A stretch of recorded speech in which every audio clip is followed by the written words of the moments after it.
Fala galera, tudo bem? Com vocês, professor Roberto Falcione, professor de História, e em nome da SAI Digital, quero desejar a todos vocês sejam bem-vindos a mais uma aula e vamos dar continuidade ao nosso estudo e hoje falando sobre o Império Romano, ok? A aula passada eu coloquei para vocês uma atividade sobre qual período da história romana que teria sido então conhecido, onde temos cônsules em número de 2 ao invés de um único rei, com o propósito de eles tivessem a intenção de agir mal, o outro investido de igual autoridade coibir. Então você já mata rapidamente essa questão. Se você tem um cônsule, não pode ser monarquia. Então nós estamos falando de qual período da história romana que nós temos cônsules. Na aula passada, o professor Roberto falou sobre os cargos públicos construídos pelos patrícios após o golpe de 509 a.C., quando eles tomaram o poder. Então nós estamos falando do período, letra D, república, estabelecido pela aristocracia patrícia. Nessa aula vocês vão estudar Império Romano e expansionismo. Quando falamos em império, falamos em expansão. Esse conceito, muitas pessoas me perguntam, professor, o que significa império?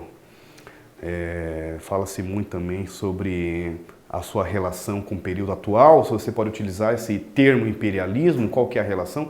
Então, assim, temos o conceito de império. Falamos palavra de uma forma comum, informal. Olha, isso aqui é um império, ou seja, uma ideia de domínio, de poder.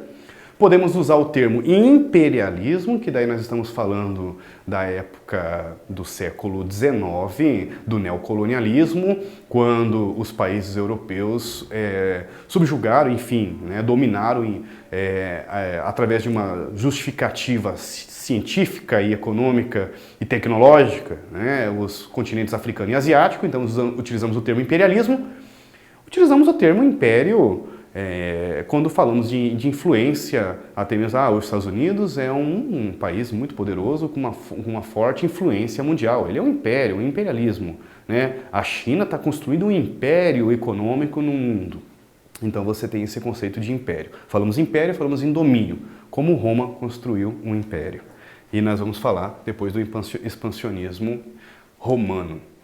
Vamos ler o que Públio Caio Cornélio Tácito, um historiador, orador político romano, escreveu a respeito dos romanos. Mais perigoso, olha, ele é um romano, viu? Mais perigoso do que todos são os romanos.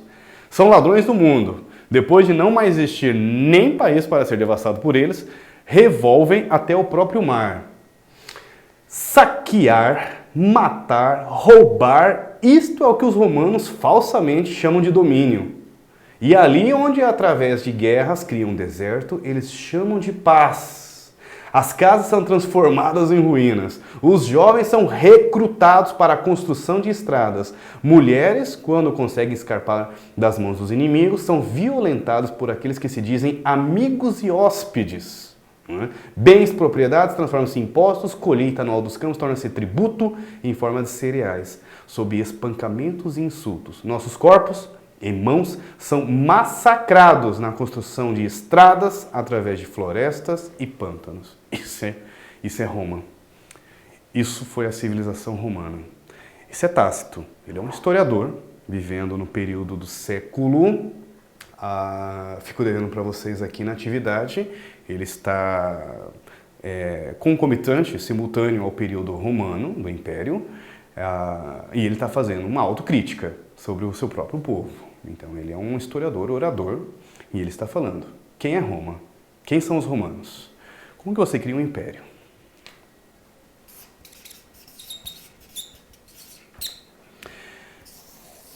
Em 44 a.C., nós temos um dos triunviratos, se entende como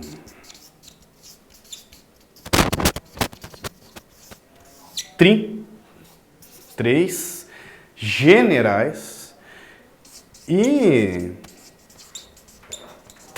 dois triunviratos começam a disputar poderes, se unem, os generais começam a entender que eles tinham um forte poder político, por causa dessa profissionalização que nós comentamos nas aulas anteriores.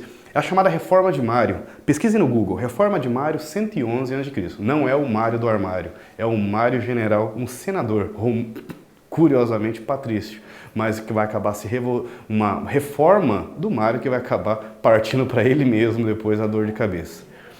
Esses triunviratos, essas alianças políticas entre generais e depois disputa de poder entre eles mesmos, nós temos dois nomes muito importantes para entendermos. Um, Júlio César, e depois, 27 a.C., nós temos Otávio. Já vou chamar ele de Augusto, já vamos entrar na parte religiosa. Sobrinho, Júlio César. Júlio César, depois de derrotar o seu triunvirato, né, ele entra no Senado, ele tem um objetivo explícito em construir um império, derrotar os patrícios, fechar inclusive o Senado, estancar o poder dos patrícios e concentrar o poder em suas mãos. Ele marcha, nós chamamos de marcha triunfal, com seu exército dentro de Roma, os patrícios tremendo as pernas, né, vendo aquele mega exército entrando em Roma, e os patrícios fizeram um golpe. Chamaram assim, poxa, que bacana, você queria implantar o império? Conte-me mais sobre isso. Vem até aqui, Júlio César. Quando Júlio César entra dentro do Senado, fecham as portas e ele será assassinado a facadas pelas costas. Tem uma música bem bacana do Raul Seixas falando sobre esse momento histórico. Quando, lendariamente, Júlio César teria virado as costas, né, quando ele está sendo esfaqueado, ele teria supostamente avistado um afilhado. Ele teria se relacionado com a mãe desse menino, desse patrício, chamado Brutus. E aí vem a famosa expressão que utilizamos até hoje, um ditado popular aos traidores de plantão, até tu, Brutus. E aí a gente utiliza esse termo porque teria tido essa cena. Seja como for, Otávio vai se preocupar depois de se vingar, inclusive, desse Brutus. Esse menino vai ter que fugir longe e vão encontrar o Brutus até terminar o último resquício do Brutus. O Otávio não vai desistir. Otávio, sabendo da situação, ele depois vai ser um futuro general, ele se organiza, pega as legiões que eram muito fiéis a Júlio César, nós falamos sobre essa reforma, e Otávio vai novamente, através de um triunvirato, né, com Marco Antônio e Lépido, vão invadir, vão depois enfraquecer o poder dos patrícios, depois eles acabam entrando em conflito entre eles mesmos, e Otávio vence Marco Antônio, naquele momento histórico que nós conhecemos inclusive do Egito com a Cleópatra, e também o Lépido, que teria sido o primeiro a ser derrotado. O Otávio vai se preocupar, dessa vez não entrar no Senado sozinho, ele vai dizer, claro que eu quero explicar para vocês, inclusive com o meu exército junto comigo. Fecha os poderes, né, dos patrícios, ele implanta no ano 27 a.C. o que nós chamamos então de Império Romano. Continua um sistema de expansão, ele vai expandir e fazer vários domínios em vários locais de outras regiões que o Império Romano ainda não tinha chego, que os romanos ainda não tinham chego. Ele vai fazer uma estabilidade política, vai inaugurar o momento que nós chamamos de pão e circo, né? Ele fazia uma distribuição de cereais e de festas, entretenimentos, inclusive um dos esportes favoritos, né, mais popular do povo romano, que eram as lutas de gladiadores e as corridas de biga e quadriga, as corridas de cavalo. Ele fazia então uma espécie de entradas gratuitas e distribuía pães, né, para o público na plateia, por isso a famosa expressão pão e circo.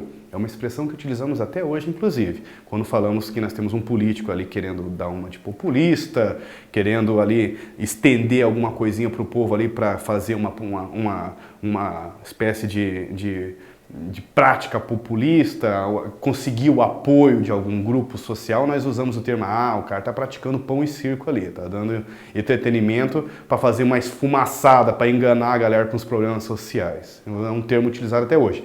Pão e circo, e o Júlio César consegue isso. Seja como for, período dele, até 14, ele termina somente na sua morte, de 27 a.C. até 14, nós temos o período chamado Pax Romana, que é de uma estabilidade, né? Nós estamos falando de uma cidade com mais de 1 milhão de pessoas, fora as outras províncias, então se coloca assim que quase toda a antiguidade ficou sob domínio dos romanos. Através da violência, através do exército, através de persuasão, né?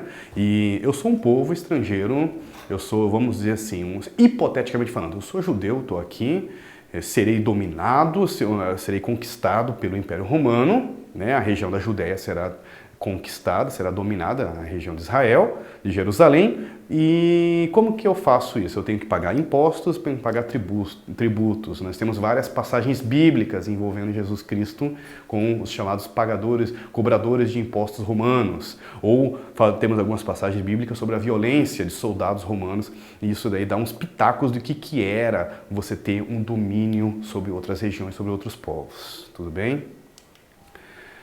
Atividade para nós aqui rapidinho. Durante o Império, governantes romanos se projetaram como Augustos. entrou aqui a nossa explicação. Tomaram para si a imagem de divinos, reforçada pelo bom desempenho dos romanos na conquista. Em contraponto, essa imagem era positiva. O historiador Tácito, novamente o nosso amigo aqui, no trecho acima, uma imagem negativa do seu povo. Destaca um elemento de descrição de Tácito que você consideraria decisivo para a manutenção dos sucessos romanos e justifique sua resposta. E aí, como que você destacaria um elemento da descrição de Tácito que você consideraria decisivo para a manutenção do sucesso dos romanos? Institucionalizar a violência, saques, assassinatos, imposição de força militar, nós estamos falando sobre o poder do exército no Império Romano, construção de estradas ótimas para locomover o exército romano, que interligam áreas comerciais também, uma miscigenação, Tácito relata a existência de abuso sexual dos romanos sobre as mulheres dos povos dominados, lá no início da aula nós comentamos sobre isso naquele texto dele, cobrança de impostos, o professor acabou de falar sobre isso, tem inclusive passagens bíblicas sobre os cobradores de impostos, que garantiam aos cofres públicos romanos a manutenção da burocracia do exército necessária para o sucesso do empreendimento. Não custa barato. Tem uma famosa frase de um historiador que um dos motivos da queda de Roma foi o tamanho da ganância de Roma. Roma chegou a ficar tão poderoso e a conquistar tantos territórios que para manter a conquista, manter essa expansão territorial custa muito caro. Manter um exército custa mais ainda. Manter povos subjugados também. Toda hora tem rebeliões. Temos rebeliões judaicas, nós temos rebeliões dos gauleses, temos rebeliões de vários povos que não concordam com alguns tipos de cobrança desse império. Então nós temos também que ficar sufocando, usando exército, cobranças e tudo mais, e isso custa caro para o exército romano, ok? Então se coloca que a queda de Roma foi pela sua própria ganância, né? Por ser grande demais, chegou uma hora que não tinha para onde expandir. Expansionismo. Falando de expansão, rapidinho aqui, falei sobre isso, dá um close aí, professor Roberto. Falamos aqui que o Otávio virou Augusto.